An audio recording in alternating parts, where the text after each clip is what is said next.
Good day. This is Chuck Cameron, OCTV. The program is My Life.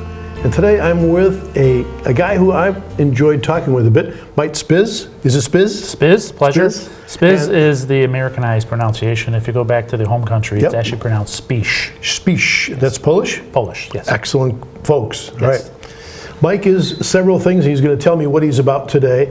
Then we're going to drag Mike back a few years, and we'll figure out what has helped him to become the guy you are today. So talk to us about what you're up to today. Up to today. Today, I work in the auto industry. Yep. I've been in the auto industry over 30 years. I'm an engineer. So I like to say I'm an engineer by day, and at night I'm in politics. So politics is kind of my hobby, and some of the friends and family think I'm kind of crazy for that, but I truly enjoy it, which is why I do it. In the politics world, give us what you are today, because the folks may or may not know you, and they need to know you. Sure. I'm on the Oakland County Board of Commissioners.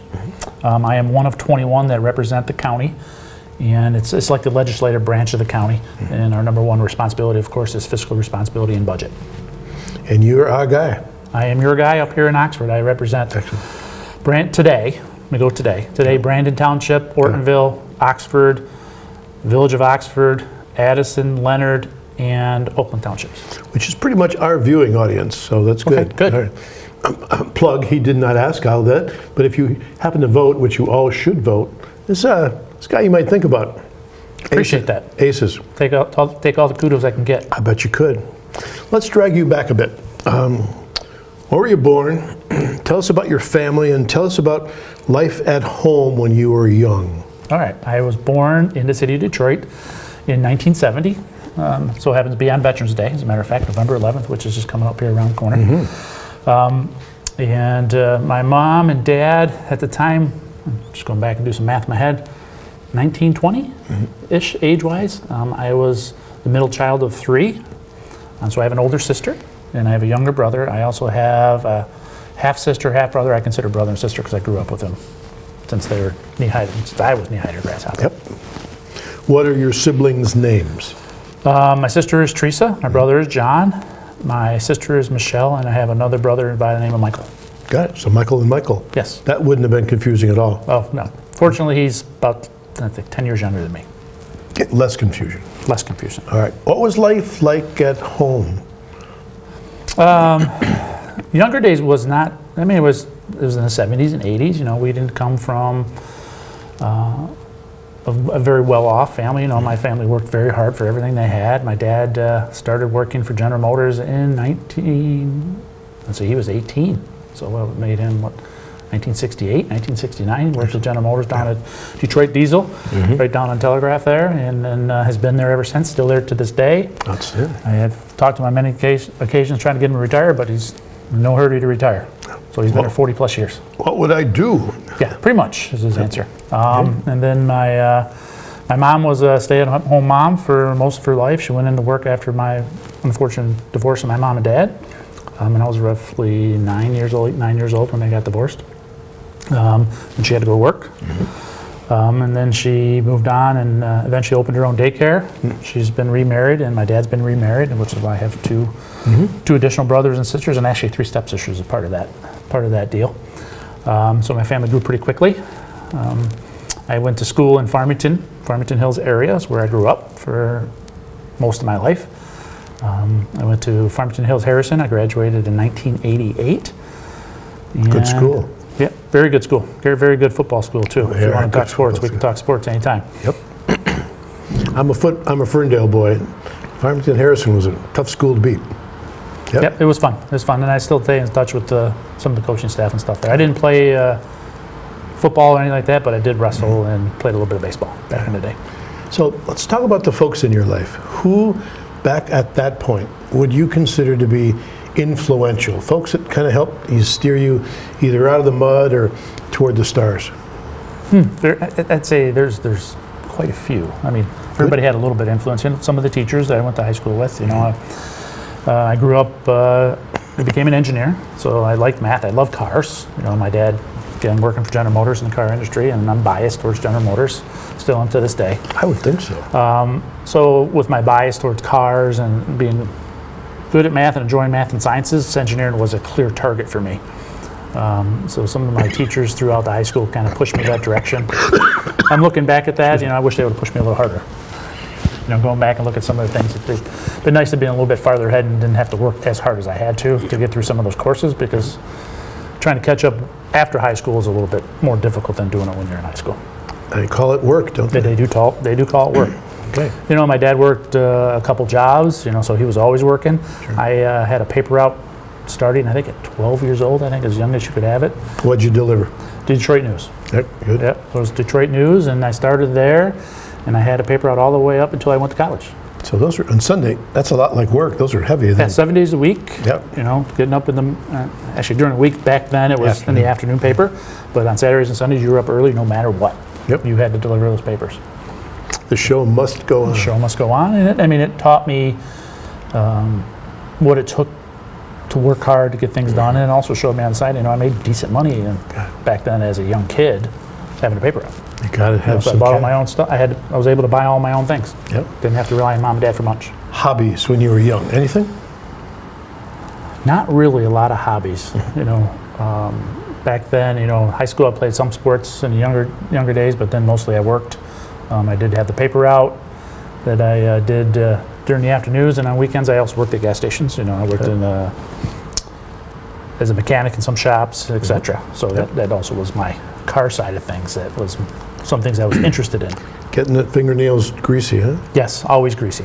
It's a good thing. Do you still work on your stuff at all? I took a hiatus for a few years, but starting to get back into it a little bit more. Today's cars are a little bit more difficult to work on. Take them to the dealership, they have all the equipment, which I don't necessarily have. Back in the day, it was pretty straightforward, pretty easy. You can climb under a hood and work on it. Today, you got to move all the stuff out of the way to actually get what you need to work on. It's tough to find the part that you need to find. That is correct. Yep. That is correct. So, interest, hobbies, early memories. When you were a kid, when you think back to when I was a kid, what things do you enjoy thinking about? I was a Boy Scout. I didn't mention that. I was Boy Scout. I didn't make it all the way to Eagle Scout, but I was a Boy Scout. I think that was a very important time in my life at that time. My parents just went through divorce, so I kind of had a separate group of people that I could hang out with and help me grow. Going out and going to all the campgrounds and the jamborees. I think it was very, very entertaining and fun, and educational at the same time.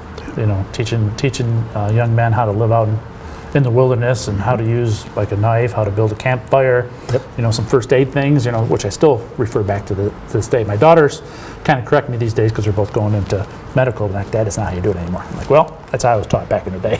That's how we did it then. Yep, that's how we did it back then. Most of us lived. Yeah. Yeah. All right. How high did you get in Scouts? I think I was only first class, I believe. Yeah. Good. Those were for me good memories too. Oh yeah, it was some of the best times. I go back on. Those are the things I probably remember the most. Campouts and such. Campouts and stuff. Actually almost severed my finger off with one of those, but well, there you go. I learned from it. But a good memory. Yeah. Or a memory. It's a memory. Yeah, got it.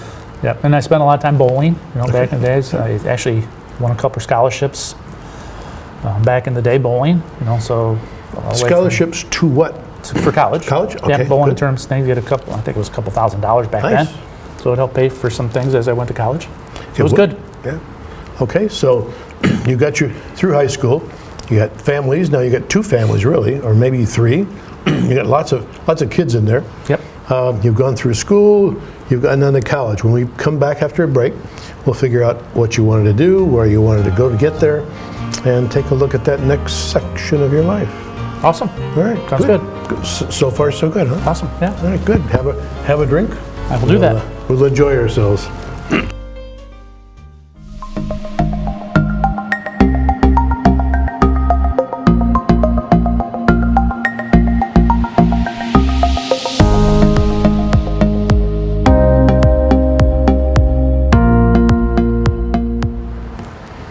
So, you got out of Farmington Hills Harrison, yes. And what's next? How did you decide to do what's next, and where did you do it? Well, I knew I wanted to be an engineer, and at that time I would have been the first in my family to actually go to college. So we didn't know much. We didn't know how to do things, So going around and around, and then actually my stepmother's father helped me get into GMI at the time. Really? He was in the auto industry too, and he had some connections and knew some people. He came over and just gave me an application because I didn't really know I was going to go to Lawrence Tech. I got accepted to 4 or 5 different schools, but none of them really kind of grabbed me, right? So GMI grabbed me because I like the co-op program. By the way, I still think Kettering has one of the best programs in the United States. So anybody interested in being an engineer should go there. There you go. Little plug for them. But so it was something that really connected with me because you go to school 3 months, you work 3 months, you go to school 3 months, you work for 3 months. So you come out after graduation with 2.5 years of experience. Plus you get paid a little bit to go there, so which helped pay for some of your schooling, so which was good. So it pulled me in. So I went there in the fall of 1988, and then ultimately graduated with my Bachelor of Science Mechanical Engineering with automotive specialty in 1993. So you're a Mechie. Yep, I'm a Mechie. So why mechanical? There are lots of engineering disciplines that existed even back then. Yeah. Why mechanical? Mechanical, I mean, for one, I like working on things myself. I like taking things apart, putting them back together. Plus, it's a lot more, you have a lot more flexibility being a mechanical engineer. I can go in many different fields being a mechanical engineer. Whereas electrical, you're pretty much focused on electrical. And back then, electrical wasn't as big as it's becoming today. Huge now. You know, if you ask me today, I would probably direct most kids to go in something a little bit mechanical engineering directly, or something a little bit more with electrical bias to it. Yep. You know, I think there's some new electrical, something like that. Electromechanical. Yeah, electromechanical, but there's a couple other ones where it's like mechatronics, and some of those other ones are a lot bigger with a lot of the new robotics and the way things are going in today's society. I would recommend that path for many more people. Good credentials to have today. Yeah. Okay. So you got your degree. After you finished Kettering GMI, what'd you do with it? I did my co-op program with Johnson Controls out in Plymouth, Michigan, and then they hired me in direct after my co-op experience. So I started there, and then was there for a couple years. Then I jumped a few jobs to a few different places, and then ultimately I ended up at the time ITT Automotive, where I met my wife. Excellent. So how'd that happen? we worked in the same department, and we ultimately ended up sitting next to each other. Ah, proximity. Yeah. So, and then started dating in 1996, I think it was. And we dated, actually for longer, 1994. Must have been 94, 95. So we dated for like 6 years before we got married. We didn't get married until 2000. Mm-hmm. And then we moved out into the Oxford area late 2000, 2001. 2001. We've been July of 2001 we moved out here. So you're doing engineering. You met your wife. Mm-hmm. You guys dated for a long time before you got married, which is very smart, I think. Yep. During that time, we'll say other than your wife, clearly is an influence, folks at that point who were influential in either helping you do the right things or keeping you from doing the wrong things? I'd say a lot of it had to do with the people I worked with. Mm-hmm. And my supervisors at the time. I had some great supervisors over the years and kind of guided me in the right direction, with great mentors. And I probably wouldn't be here today, where I am today in the auto industry, if it wasn't for them. So it was good. For those who don't know, how does a mentor relationship, formal or otherwise, work in the companies that you were involved in, we'll say? Well, from a supervisorial standpoint, I consider most of them to be some level of mentor. Yeah. You know, and kind of guide you along the way and help give you advice where you need to go. Should you be taking these courses? Should you be taking this training? Should you be working in this area, or where you can go? And that's just in the work environment. And some of them actually gave you advice outside of the work. You know, if you had an issue, a relationship, or friends and family, sit down and talk to you. I mean, some of them became good friends, and still are good friends to this day. Those valuable critters. Yeah, they are. They are. They are. All right. Your spouse. Tell us about your bride. My bride. What's her name? Her name is Michelle. Michelle Posgay was her maiden name. She grew up in Deckerville. Okay. I grew up in Farmington, as I said earlier. Mm-hmm. Oxford was kind of the midpoint for us, which is why we moved out here. Mm-hmm. We moved out here and then fell in love with the area, and it's been called home ever since. So my only regret is I should have married her earlier. Can't go back. Can't go back. My only regret. Why do you think you should have? Why do you say that? Age crept up on us, we put it that way. Yeah. I have 2 daughters today, which I'm sure we'll get to. I would have liked to have 1 or 2 more. And it just age became an issue, and it just became too risky to have children after a certain age. So we decided 2 was enough. And Sure. So what's your bride like? Tell us about her. my bride, like I said, she grew up in Deckerville, was in sports, an athlete up there. She went to Western for her college and got a degree in marketing. She never went into the marketing field. She actually started working in the auto industry, and that's where we met, and we kind of grew from there. Got it. Okay. Do you have any kids? We have two daughters, Madison and Maya. Madison's 20 now, and Maya's 18. Both graduated from Oxford High School. There you go. Strong roots. Yep. So what are the girls doing now? Both are in college. Madison's going to OU, and Maya just started out at Hope College. Oh, good both, school. Yeah, both are studying medical and hopefully going to move on to get their PAs. Got it. Why do you think they're involved in the medical world? Very good question. My wife and I ask ourselves that same question because we're both in auto industry and not sure really got the urge to be in a medical, but I will give credit where credit's due is to the Oxford High School program. They have a great medical program. Both of them were in, don't know the exact name of it, but had an internship at the fire departments. Really? Yeah, so both of them did that and had, Madison did it out at Addison Fire Department and Maya did it here in Oxford, but I think that helped lead the way where they wanted to go. And it was also a test to see if they liked it, right? Sure. And if they didn't like it, they could have went in a different direction. Stick But they your both, toe in the water. Yep, they both loved it, and I think it's a great program. And for those looking to be in medical, I would highly recommend it. Highly recommend it. I don't suppose Madison and Addison got any notation, did it? No, No, I wouldn't think so. Yeah, just a thought aside. What are the girls like?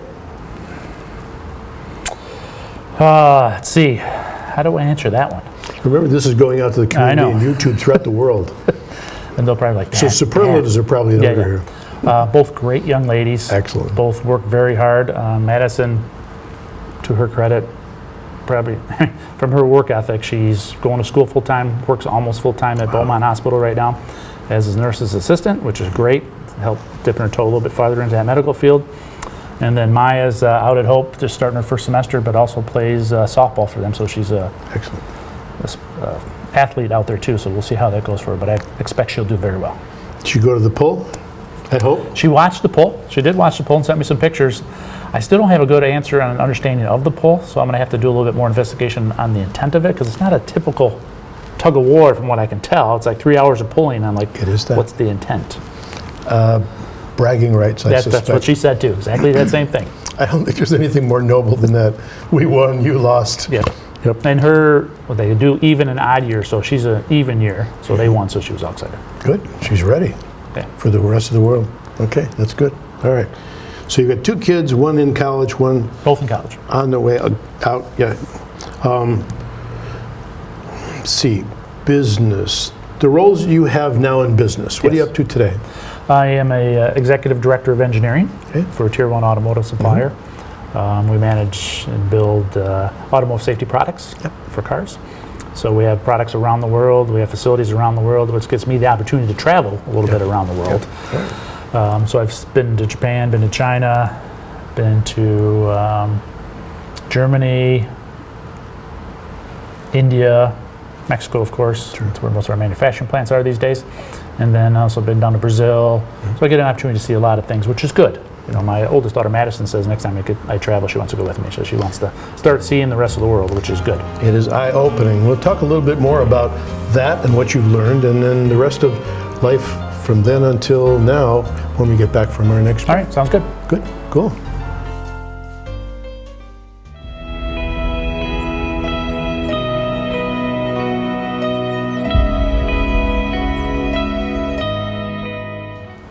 Okay, so you've done a bit of traveling. What do you learn when you travel, and why do you think other people should travel? First part is I believe everybody should get a chance. If you get a chance to travel, travel. If you get to see places that you would probably never really get to see. And if you think that it's something, I really don't want to go there, I recommend you go anyway, just to see what's there, because there's a lot of things out there that you don't necessarily get to see in the media or somewhere else, but you actually see in person. You actually get to meet the people, see the culture, understand how people outside of this country, and actually so a small town here like Oxford actually, what do they do on a day-to-day basis? So you're trying to say everybody doesn't think and act just No. like we do? It's much different. And I mean, I would say over the years, it's changed my perspective on some things. You know, a young man coming out of college, I was, ready to go and could do anything, right? You know, indestructible. And then you see how some other, nations live, some other people live. It helps you understand and look at things from a different perspective. Does it help you in your parenting? Definitely. How so? It helps me understand that, there's other ways to look at things. It helps me in my relationship with my wife, which is also good, I mean, listening, Sure. seeing how different people may tackle a different issue. Okay. From an engineering perspective, like you've probably heard me say before, I believe I can solve anything. Engineers believe they can solve anything, especially mechanical engineering. Yep. There's a way to fix it. Yep. But you need to learn to listen and understand, so you can fix it. It does help. Now, we talked earlier about folks who were influential on your life. Let's turn that around. You're a leader now. Yep. In your organization. How do you think you influence the people who are on your teams, and why? What I try to instill on anybody that's worked for me or that's coming in to work for me, and actually one of the things, being from Kettering / GMI, I actually ran the co-op program at my current employment, because I believe it's important for anybody looking to get out into the workforce to really learn and understand what you're going to do. I mean, reading a book is one thing, but actually getting out in the real world and doing it is a separate thing. And what I tell all the young kids that come in front of me, ask questions.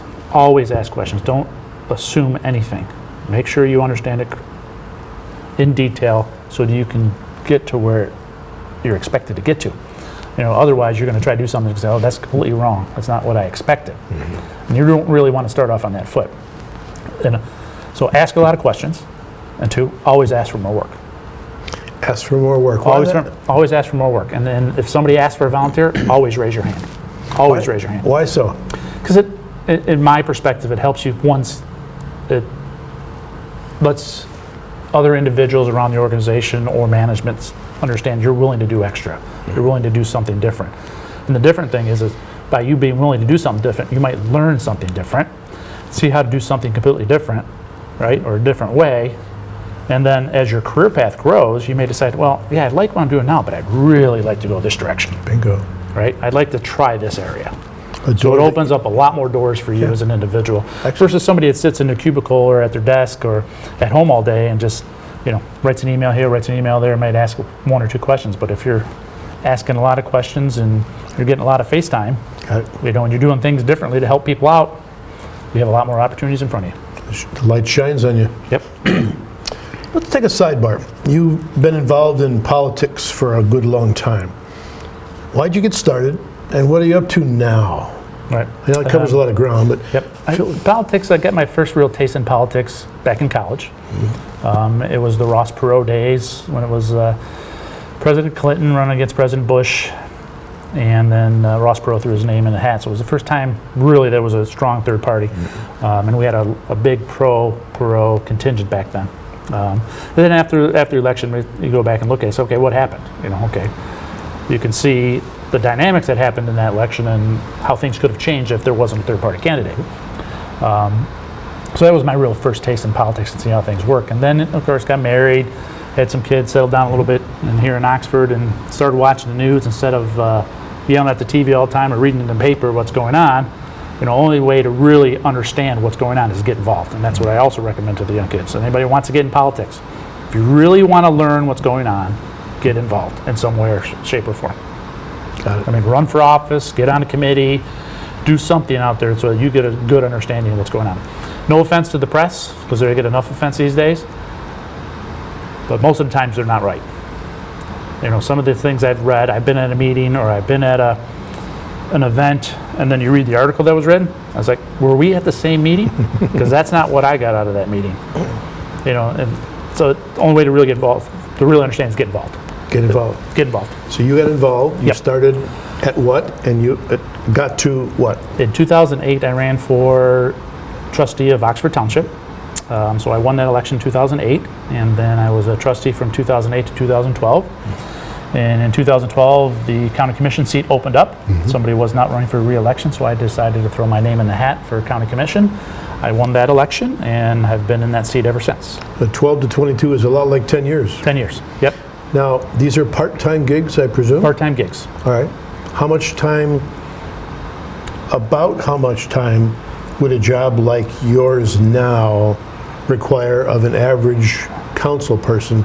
I would say you could put as much time into it as you wish. I mean, some people put a lot of time in it. I roughly put 10 to 15 hours a week Got it. into it, which So it's not an insignificant amount of time. it's not an insignificant amount of time, but you know, some people couldn't make it a full-time job if they so wish.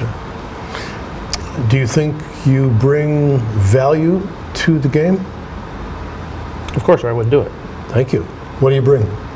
I believe on my experience in the auto industry, my education, being an engineer, which allows me to look at things in multiple different ways and logically and based on facts, and gather a lot of information. And to some people's dismay, ask a lot of questions, you know. And some of them, unfortunately, are leading questions that I think I know the answer to before I ask it. But just to get a good understanding how things work, systems, processes, you know, understanding, you know, how to get from point A to point B in a short amount of time. You know, do you have a lot of stuff in there that you don't really need? How can we get rid of it? What's the purpose of a county commissioner? What's your primary responsibility? The primary responsibility of a county commissioner is budget.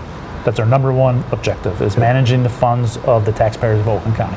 Okay, so you make decisions, you vote on how money gets spent or not spent. Is that Well, we set the budget. set the budget? We set the budget, and then there's other, in Oakland County, because each county is a little different, there's full-time elected officials that manage that operation from day to day, so we just set the budget. They're responsible for managing it day to day.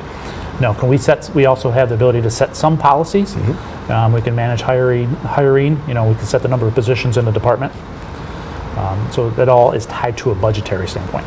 So that must take a lot of time to set a budget for a county, even though you got last year's to look at. It does take a lot of time. We go through about a 2-month process Okay. every year. And as you're probably aware, or maybe actually many out there are not, Oakland County has a 3-year balanced budget. That's something that's been in place a long time, a lot earlier than I was there. And Brooks Patterson and his gang did that way back when, and it's put Oakland County on great footing for a long time. Financially. Yeah. And a lot of times when we travel to other different conferences, we get asked, how is Oakland County doing so well? I said, well, first off, we do a 3-year balanced budget. You guys should copy it. Don't try to recreate the wheel. Take it. Imagine that. Yep. Sounds like an engineer to me. Yep. Got it. You like what you do? I love what I do. If you were talking to a young person today briefly, what would you give them as far as counsel about whether they get into politics or whether they get into engineering? What would you say? Because you'll probably say, anyway. Yeah, I'm an engineer first, all right, politician second. Got it. And I would argue that I'm even a politician. You know, I'm more of an engineer, and I do things that I believe is right from an engineering mindset, Got it. Right. right? So, but I would ask that individual, what do you really want to do with your life? Where do you see yourself? Got it. You know, because you can do both. I mean, you can get in, you can help people in both. So if you're looking out there to help people, you can get in the auto industry and get into the safety environment and do that. You can get into civil engineering and help people build an infrastructure, right? And then you can do the politics on the side, which you can help them from a different avenue. Got it. So lots of options. Lots of options. All right. Well, we want to thank you. You've given us a peek at who you are behind who you look at as a county commissioner, and I appreciate that. Anything else you want to say before we cut this off? No, I'm good. Thank you. I appreciate your time, and I appreciate the opportunity to do this. I appreciate you. Thank you so much. Thank you for representing us well. Thank you. Look forward to making a check mark here come November. I would appreciate that. I believe you can get, certainly mine, and I think probably most of the local folk. All right, good. Well, that's Chuck Cameron saying, until next time, this is my life, OCTV. Have a great day.